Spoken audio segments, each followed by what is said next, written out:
English को पढ़ने, लिखने और बोलने के इम्पॉर्टेंट वर्ड्स, यानी कि इंग्लिश का एक सही सेंटेंस बनाने के लिए, सही सेंटेंस बोलने के लिए, सही सेंटेंस लिखने के लिए जो भी वर्ड्स है महत्वपूर्ण, बहुत ही इम्पॉर्टेंट वर्ड्स है, उनका इस्तेमाल करना यहाँ पर मैं बताऊँगी। किस तरीके से आप एक वाक्य को बनाने के लिए उस शब्द का, उस वर्ड का यूज़ करते हैं, जिनको कि इंग्लिश की ग्रामर में हेल्पिंग वर्ब्स बोला जाता है, सहायक क्रिया।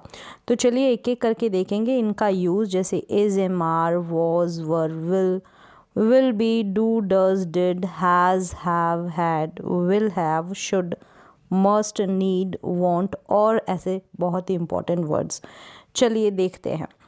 सबसे पहले यहाँ पर अगर आपके पास मीन या कह सकते हैं आप सेंस आ जाता है, हो या हूँ का सेंस आ जाएगा, है, हो या हूँ का, तब हम यूज़ करेंगे is, am, are. Is, am, are इनका यूज़ करेंगे। अब यहाँ पर ध्यान रखने वाली बात ये है कि हम कहाँ पर तो इज़ का यूज़ करें और कहाँ पर एम का, कहाँ पर आर का। तो इसके लिए आपको ध्यान रखना है सब्जेक्ट का। जैसे कि ही, शी, इट और नेम, यानी कि सिंगुलर सब्जेक्ट, सिंगुलर नेम आ जाता है तो वहाँ पर हम इज़ को रखेंगे। अगर सब्जेक्ट हमारे पास ही है, शी है या फिर इट है या नेम है, यानी कि एक वचन नाम है, किसी भी एक की बात हो रही है, तब हम इस्तेमाल करेंगे इज़ का। ही जो है वो लड़के के लिए इस्तेमाल होता है और शी का लड़की के लिए इस्तेमाल होता है, और दोनों का हिंदी में मतलब होता है वह। इट का यूज़ हम नॉन लिविंग थिंग्स के लिए करते हैं, जानवरों के लिए करते हैं, छोटे बच्चों के लिए करते हैं। तो इस तरीके से इन प्रोनाउंस के साथ हम इज़ का इस्तेमाल करेंगे। और आई के साथ हम एम को रखेंगे, यानी आई की बात होगी ना, मैं की बात, यहाँ पर है, हो या हूँ के सेंस में, तब हम एम का यूज़ करेंगे। तो आई के साथ एम का यूज़ होगा सेंस के अकॉर्डिंग, आई के साथ वॉज का भी यूज़ होता है सेंस के अकॉर्डिंग, यानी मतलब के अनुसार। अब देखिए आर का यूज़ हम करेंगे वी, यू और दे सब्जेक्ट के साथ आर का यूज़ करेंगे। वी का मतलब होता है हम, यू का तुम, दे का वे, यानी कि आप कह सकते हैं कि प्लूरल सब्जेक्ट है ना जितने भी, उनके साथ हम आर का इस्तेमाल करेंगे। जैसे कि वी, यू, दे, इनको आप प्लूरल सब्जेक्ट माने, यानी कि बहुवचन कर्ता माने। तो इस तरीके से है, हो या हूँ के सेंस में हम इज, एम, आर का यूज़ करते हैं, है, हो, हूँ के सेंस में। अब सेंटेंसेस को बनाना भी सीख लें। जैसे कि वह एक लड़का है, ही इज़ अ बॉय। यहाँ पर एक चीज़ आपको ध्यान रखनी है, जैसे कि कोई भी पर्सन है, सपोज़ कर ले कि कोई रोहन नाम का लड़का है। अब वो जो रोहन नाम का लड़का है वो जो है वो कैसा है, ठीक है। दो तरीके से हम सेंटेंसेस बनाते हैं। एक में तो क्या होगा, वर्ब होगी जहाँ पर कि काम होगा, वर्ब होगी जहाँ पर काम होगा, क्रिया होगी, कोई ना कोई एक्शन होगा। इस तरीके से हम बनाएंगे। और दूसरा जो सेंटेंस बनेगा वो बनेगा, जैसे मैंने बताया कि रोहन नाम का लड़का है। अब इसके बारे में हमको बताना है कि ये जो रोहन नाम का लड़का है ये कैसा है, यानी कि इसकी स्टेट बतानी है, इसकी अवस्था बतानी है। तो अवस्था बताने के लिए, स्टेट बताने के लिए हम कुछ वर्ड्स का यूज़ करते हैं जिनका यूज़ अभी आप सीख रहे हैं। जैसे इज, एम, आर का यूज़ कर रहे हैं, तो वहाँ पर ऐसे सेंटेंसेस में कोई एक्शन नहीं होगा, कोई काम नहीं होगा, कोई क्रिया नहीं होगी, कोई वर्ब नहीं होगी। जहाँ पर होगा काम, जहाँ पर क्रिया होगी वो मैं बताऊंगी। तो यहाँ पर सबसे पहले बात करते हैं स्टेट की, यानी कि ये जो रोहन नाम का लड़का है इसकी स्टेट बताएंगे ना, अवस्था कैसे।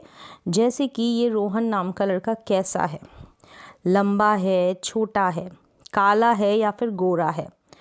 ये जो रोहन नाम का लड़का है वो कहाँ पर है, अभी यहाँ पर, घर पर है, स्कूल में है या ऑफिस में है, कहाँ पर है, ठीक है। कैसा है, अमीर है या गरीब है, ये भी उसकी स्टेट है। तो अमीर होना, गरीब होना, लंबा, छोटा, काला, गोरा, मोटा, ये सब होना इस रोहन की स्टेट, यानी कि इस रोहन की अवस्था के बारे में बताया जा रहा है। अब ये रोहन क्या करता है, काम नहीं बता रहे हम, कैसा है, इसकी स्टेट, इसकी अवस्था बता रहे हैं। तो इस तरीके से दो तरीके से आप सेंटेंसेस बनाएंगे। एक में तो स्टेट बताएंगे, दूसरे में क्रिया होगी, वर्ब होगा, वर्ब होगी, एक्शन होगा। यहाँ पर एक्शन नहीं है, तो ये चीज़ आपको क्लियर होनी चाहिए कि स्टेट की बात कर रहे हैं हम उस जो भी पर्सन की बात हो रही है उसकी अवस्था की बात कर रहे हैं, या फिर उसकी क्रिया यानी उसके काम की, उसकी वर्ब की, उसके एक्शन की, जो भी वो एक्शन कर रहा है उसकी बात कर रहे हैं। तो चलिए, अब जैसे यहाँ पर हमने बनाया कि ही इज़ अ बॉय, वह एक लड़का है, हमने ऐसे बताया कि वह एक लड़का है, तो यहाँ पर जो लड़का होना वो काम नहीं है, स्टेट की बात कर रहे हैं, ठीक है। इज़ के बाद यहाँ पर कोई काम नहीं है, वर्ब नहीं, वर्ब भी आएगी, वो सेंटेंस से सिचुएशन अलग होगी, वो भी बताऊंगी। जैसे देखिए, वह एक लड़की है, शी इज़ अ गर्ल, तो ही के साथ इज़, शी के साथ इज़ हो गया। गर्ल बॉय होना कोई काम नहीं है, स्टेट है। अब मैं ईमानदार हूँ, I am honest, I am honest, तो यहाँ पर ऑनेस्ट होना कोई काम है, ईमानदार होना कोई काम नहीं है ना, तो आई की यहाँ पर स्टेट बताई जा रही है, अवस्था बताई जा रही है। तो समझ में आ गया, है, हो या हूँ के सेंस में हम इज़ एम आर का यूज़ करते हैं। अब इज़ एम आर का यूज़ करने के लिए आपको सब्जेक्ट याद होने चाहिए, कौन कौन से सब्जेक्ट के साथ इज़ लगाते हैं, एम लगाते हैं, आर। तो इस तरीके से आप वाक्य बना लेंगे। यहाँ पर स्टेट की बात हो रही है। सेम ऐसे ही अगर था, थे, थी का सेंस आ गया ना, था, थे, थी का सेंस, तब हम क्या करेंगे, वॉज वर्ड का इस्तेमाल करेंगे। वॉज और वर्ड का इस्तेमाल, वॉज का इस्तेमाल कौन से सब्जेक्ट के साथ करेंगे, ही, शी, इट और नेम के साथ, और आई के साथ वॉज का इस्तेमाल करेंगे। जैसे हमने अभी आई के साथ एम का यूज़ किया, है, हो या हूँ के सेंस में, ठीक है, हूँ के सेंस में आ जाएगा आई का यूज़। अब यहाँ पर था के सेंस में आ जाएगा आई के साथ वॉज। अगर सब्जेक्ट प्लूरल होगा, जैसे कि we, you, they, plural subject, उनके साथ हम वर का इस्तेमाल कर लेंगे, वर। इसको वर प्रोनाउंस करें, वेयर ना प्रोनाउंस करें, इसको वॉज, वाज नहीं, वॉज, वॉज और वर। तो इस तरीके से था, थे, थी के सेंस में हम वॉज वर का यूज़ कर लेंगे। दूसरी चीज़ आपको पता होनी चाहिए कि वॉज वर का यूज़ हम कौन कौन से सब्जेक्ट के साथ करते हैं। यहाँ पर भी बात होगी स्टेट की, अवस्था की, यहाँ पर एक्शन की बात नहीं है, कोई काम की, कोई क्रिया की बात नहीं है। यहाँ पर जो भी पर्सन होगा उसकी स्टेट यानी उसकी अवस्था के बारे में बताया जाएगा। जैसे कि यहाँ पर देखें, वह घर पर था, वह घर पर था वाले सेंस में हम वॉज वर का यूज़ कर लेंगे, वॉज या वर का सब्जेक्ट के अकॉर्डिंग। अब यहाँ पर ही सब्जेक्ट है इसलिए हमने वॉज लगाया।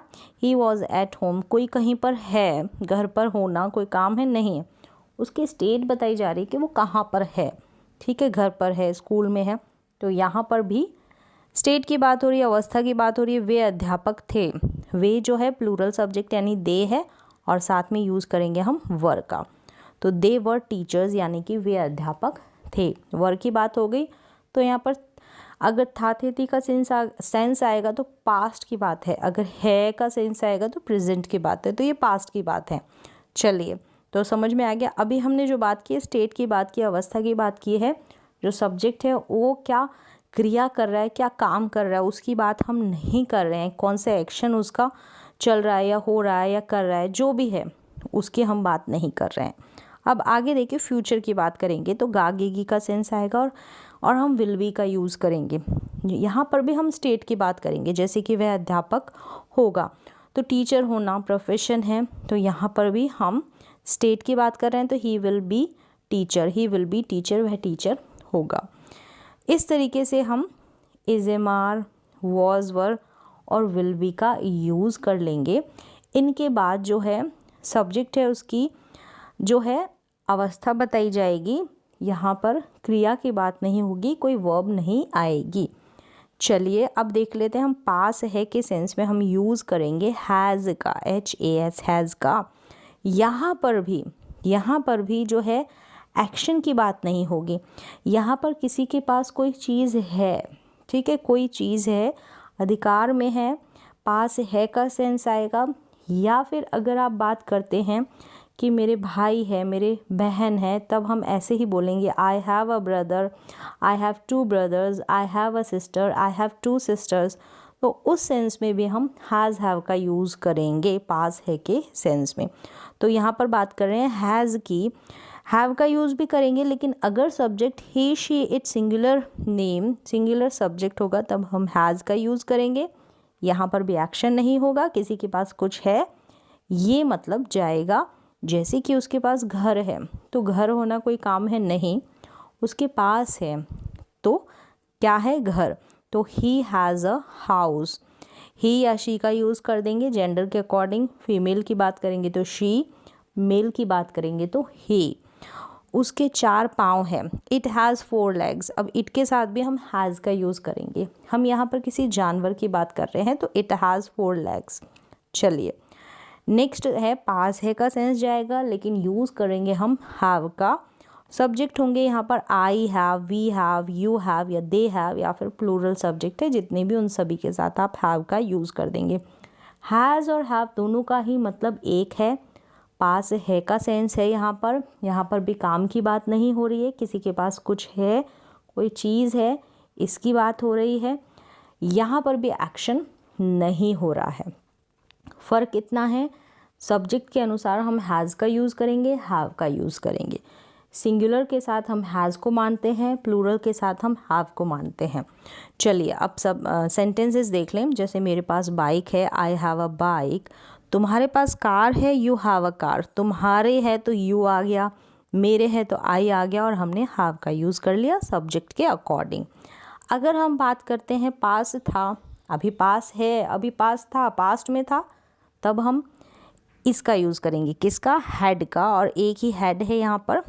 सभी सब्जेक्ट के साथ हम हैड का यूज़ करें। Subject I, we, you, they, singular, plural, सभी के साथ हम हैड का यूज़ करेंगे। सेंटेंस देखिए, जैसे मेरे पास बाइक थी वाली फीलिंग आ जाएगी ना पास्ट की, बस आई हैड अ बाइक। और जो भी चीज़ आपके पास थी पास्ट में, इस हैड के थ्रू आप बना सकते हैं। नेक्स्ट देखें, पास होगा, फ्यूचर में होगा, अभी नहीं है, प्रेजेंट में नहीं है, फ्यूचर में होगा, आने वाले समय में, तो विल हैव का यूज़ करेंगे। और सभी सब्जेक्ट के साथ आप विल हैव का यूज़ कर दें। जैसे उसके पास कार होगी, he will have a car. जो भी चीज़ आप एक्सपेक्ट करते हैं तो उसको लेकर आप ये जो विल हैव है इसको लेकर आप बना सकते हैं कि ये चीज़ मेरे पास होगी फ्यूचर में। आई will have a car, I will have a bike, I will have a computer. तो इस तरीके से आप विल हैव का यूज़ कर लेंगे। नेक्स्ट चलिए, अगर चाहिए का सेंस आता है तो यूज़ करेंगे शुड का। लेकिन चाहिए भी कौन सा, अगर सलाह की बात करें, एडवाइस की बात करें, तब हम यूज़ करेंगे शुड का। मतलब कि शुड का इस्तेमाल करके आप सामने वाले को एडवाइस दे सकते हैं, सलाह दे सकते हैं। जैसे कि तुम्हें पढ़ना चाहिए, यू शुड स्टडी। तुम्हें पढ़ना चाहिए, यू शुड स्टडी। तो स्टडी यहाँ पर काम है, शुड के बाद जो है काम है, ठीक है, मतलब कि क्रिया है, वर्ब है, पढ़ना कोई काम है। तो आपको कोई भी काम करना चाहिए, यानी सामने वाले को आपको ऐसा कहना है कि आपको ये करना चाहिए या फिर नहीं करना चाहिए, तो आप शुड का यूज़ करें। नहीं करना चाहिए तो शुड के बाद नॉट लगा दें। अब देखें, अगर मीन आता है कि ज़रूर पक्का चाहिए वाला, तो आप यूज़ कर दें मस्ट का। जैसे कि तुम्हें ज़रूर पढ़ना चाहिए, ज़रूर आ गया ना, तो मस्ट का यूज़ करेंगे, यू मस्ट स्टडी। सिर्फ होगा कि तुम्हें पढ़ना चाहिए तो यू शुड स्टडी। इस तरीके से यूज़ कर लेंगे मस्ट का, शुड का। नेक्स्ट देखें, चाहिए का सेंस आएगा और यहाँ पर थिंग की बात होगी, मतलब कोई वर्ब नहीं होगी, क्रिया नहीं होगी, हम वांट का यूज़ करेंगे। कैसे, जैसे मुझे पेन चाहिए। अब यहाँ पर चीज़ है ना, आई वॉन्ट अ पेन, मुझे पेन चाहिए, तो पेन यहाँ पर काम है, नहीं है। शुड के साथ हमने अभी काम का यूज़ किया था, मतलब स्टडी का यूज़ किया जो वर्ब है। मस्ट के साथ भी हमने स्टडी का यूज़ किया जो वर्ब है। लेकिन वांट के साथ यहाँ पर हमने चीज़ की बात की है, पेन की बात की है, जो वर्ब नहीं है, काम नहीं है, क्रिया नहीं है। तो इस तरीके से भी वांट भी चाहिए का मीन देता है, लेकिन क्या सेंस निकलता है ये मैंने बताया, कोई चीज़ की बात करेंगे तब।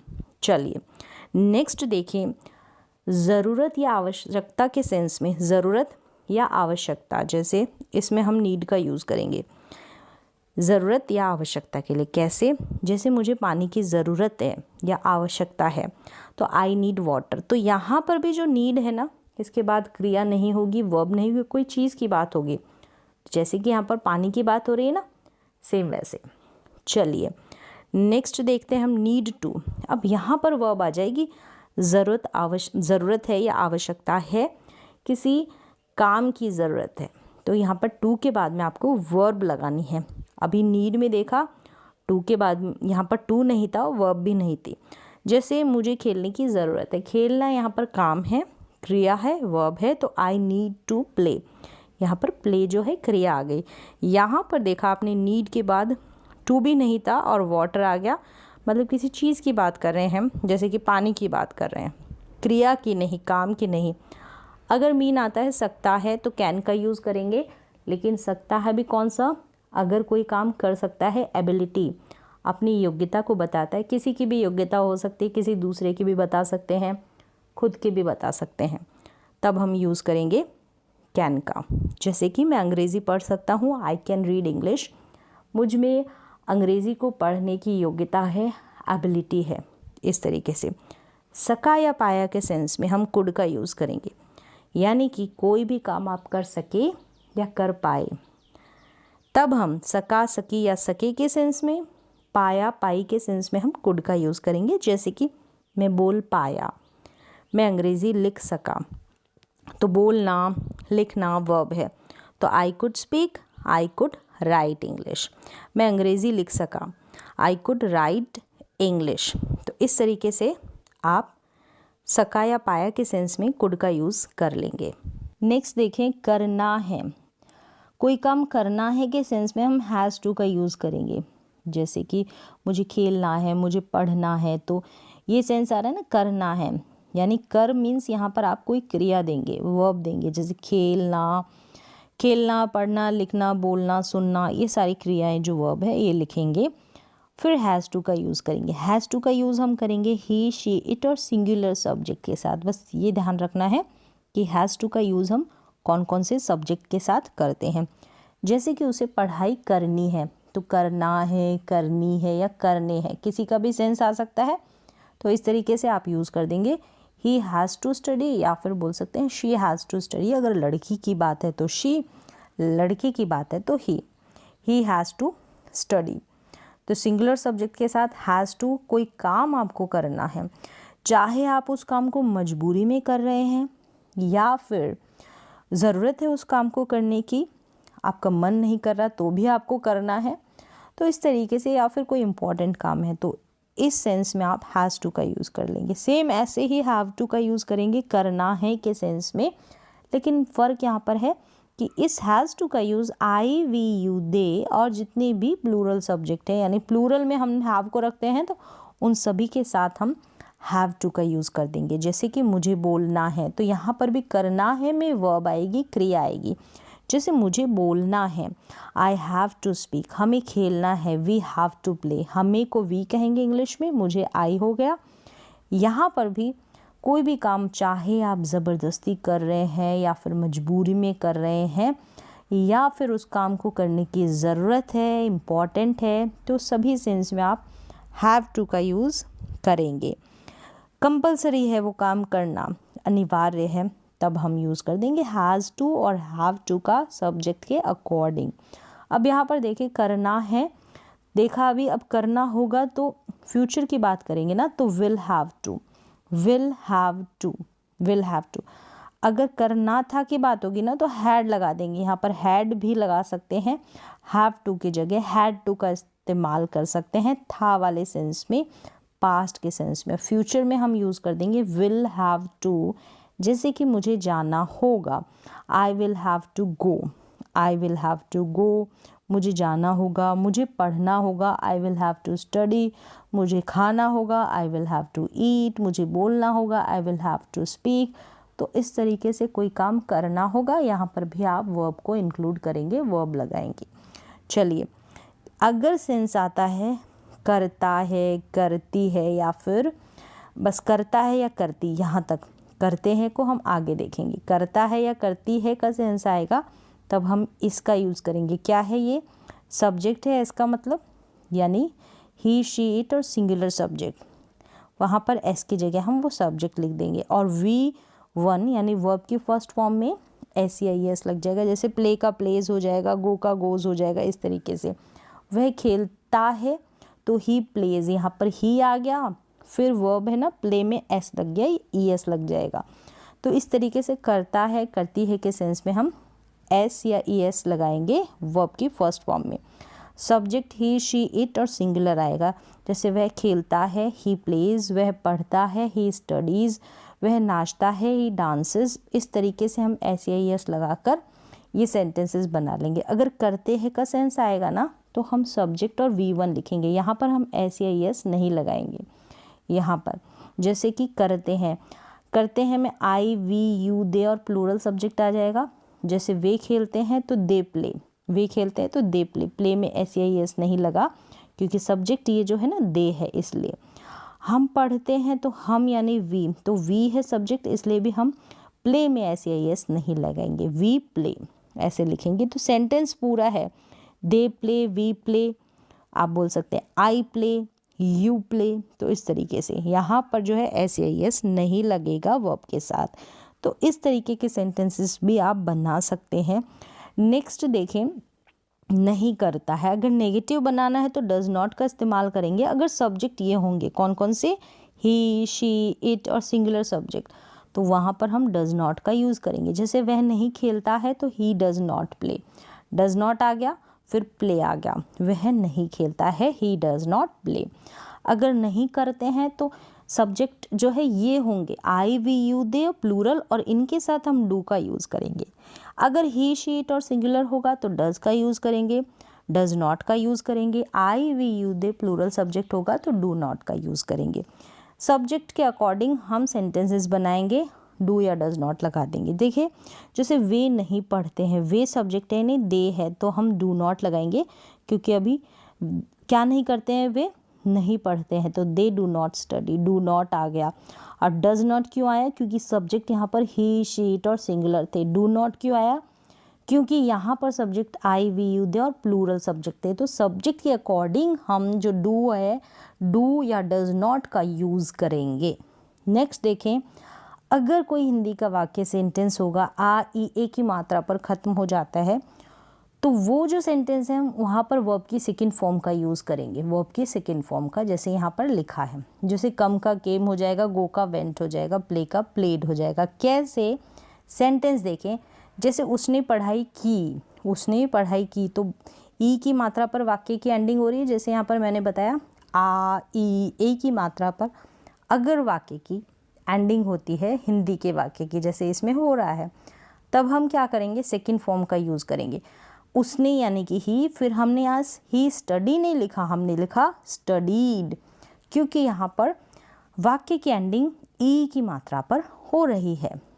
अब देखें, वे चले गए, ए की मात्रा पर वाक्य की एंडिंग, जैसे यहाँ पर बताया है ए की मात्रा पर भी, तो वे चले गए। हम दे गो नहीं लिखेंगे, वे का दे लिख दिया, यहाँ पर गो नहीं लिखा, हमने गो की सेकंड फॉर्म वेंट लिखी है, गो की सेकंड फॉर्म। तो इस तरीके से भी आप वाक्य बना सकते हैं, जैसे कि उसने पढ़ाई की, उसने बोला, उसने कहा, आ की मात्रा पर एंडिंग हो रही है। तो इस तरीके से आप वर्ब की सेकंड फॉर्म का इस्तेमाल इस तरीके के वाक्य में कर देंगे। अगर इसी को हम नहीं वाले सेंटेंसेस बनाएंगे, नेगेटिव, नकारात्मक, यानी नहीं आ जाएगा और यही आ ई ए की मात्रा पर वाक्य की एंडिंग, तब हम डिड लगा देंगे और डिड के साथ आप नॉट का यूज़ भी कर ले नहीं के लिए। जैसे उसने पढ़ाई नहीं की, he did not study, he did not study. उसने खाना नहीं खाया, ही डिड नॉट ईट। तो यहाँ पर V2 की बात नहीं हो रही है, यहाँ पर वर्ब की सेकंड फॉर्म नहीं लगेगी। तो डिड नॉट की बात हो रही है, ही डिड नॉट ईट। ईट जो है वर्ब की फर्स्ट फॉर्म है, स्टडी जो है ये भी वर्ब की फर्स्ट फॉर्म है। नेगेटिव ऐसे बनाएंगे, अब उसने पढ़ाई नहीं की, ई की मात्रा पर वाक्य की एंडिंग और नहीं भी आ रहा है। यहाँ पर भी उसने खाना नहीं खाया, आ की मात्रा पर वाक्य की एंडिंग और नहीं भी आ रहा है, तो हमने डिड नॉट का यूज़ किया। अगर सेंटेंस आता है रहा है, रही है, रहे हैं, इसमें हम यूज़ करेंगे इज एम आर का। अब ये जो है, जो सब्जेक्ट है उसकी स्टेट के बारे में नहीं बताएंगे, अवस्था के बारे में नहीं बताएंगे, ये जो है काम के बारे में बताएंगे। रहा है, रही है, रहे हैं के सेंस में, और सब्जेक्ट के अकॉर्डिंग आप इज एम आर का यूज़ कर लेंगे। जैसे कि यहाँ पर प्ले का प्लेइंग हो जाएगा, गो का गोइंग हो जाएगा। ये क्रिया है, ये वर्ब है, ये काम है, ये एक्शन है। यहाँ पर आईएनजी वाली हम क्रिया वर्ब का यूज़ करेंगे। जैसे वह लिख रहा है, तो ही है ना, ही के साथ हम इज का इस्तेमाल करते हैं, जो अभी स्टार्टिंग में मैंने आपको बताया था। ही, शी, इट और सिंगुलर सब्जेक्ट के साथ हम इज का यूज़ करेंगे, आई के साथ एम का यूज़ करेंगे, वी, यू, दे और जितने भी प्लूरल सब्जेक्ट है उनके साथ हम आर का यूज़ करते हैं। इसलिए यहाँ पर मैंने ही के साथ इज लिखा है, क्योंकि ही के साथ हम इज का यूज़ करते हैं। रहा है तो ही इज़ क्या, लिख, तो राइटिंग हो जाएगा, ही इज़ राइटिंग। वे सो रहे हैं तो दे आर स्लीपिंग, सो रहे हैं तो स्लीप का स्लीपिंग हो जाएगा। इस तरीके से आप आईएनजी वाले सेंटेंसेस वर्ब के साथ लगाकर बना लेंगे। अब रहा था, रही थी, रहे थे का सेंस आ जाएगा तो वॉज वर्ब का यूज़ कर लेंगे, वर्ब में आईएनजी लगा देंगे। जैसे कि वे पढ़ रहे थे, दे वर स्टडिंग। बस यहाँ पर ध्यान रखने वाली बात है, दे के साथ वर्ब क्यों लगाया यह आपको पता होना चाहिए। आई के साथ हम वॉज का इस्तेमाल करते हैं, he, she, it और सिंगुलर सब्जेक्ट के साथ भी हम वॉज का इस्तेमाल करते हैं। वी, यू, दे और प्लूरल सब्जेक्ट के साथ हम वर का इस्तेमाल करते हैं। वी, यू और दे, मैंने बोला दे, तो दे के साथ मैंने वर का यूज़ किया है, दे वर स्टडिंग। तो रहा था, रही थी, रहे थे, हमने यूज़ किया वॉज वर का और आईएनजी वाली वर्ब का इस्तेमाल कर दिया। इस तरीके से एक सही इंग्लिश के सेंटेंस को बनाने के लिए, बोलने के लिए, लिखने के लिए आपको इस्तेमाल पता होना चाहिए। Is, am, are, was, were without action, यानी जब हम स्टेट की बात करते हैं, अवस्था की बात करते हैं, तो हम कैसे सेंटेंसेस बनाते हैं। किसी के पास कुछ है का सेंस दिखाते हैं तो हम कैसे सेंटेंसेस बनाते हैं। कोई कुछ काम कर रहा है या करता है तो हम कैसे सेंटेंसेस बनाते हैं। कॉन्सेप्ट को समझें और एक एक करके सेंटेंसेस को बनाने की कोशिश करें। तो आज की बेसिक इंग्लिश क्लास में बस इतना।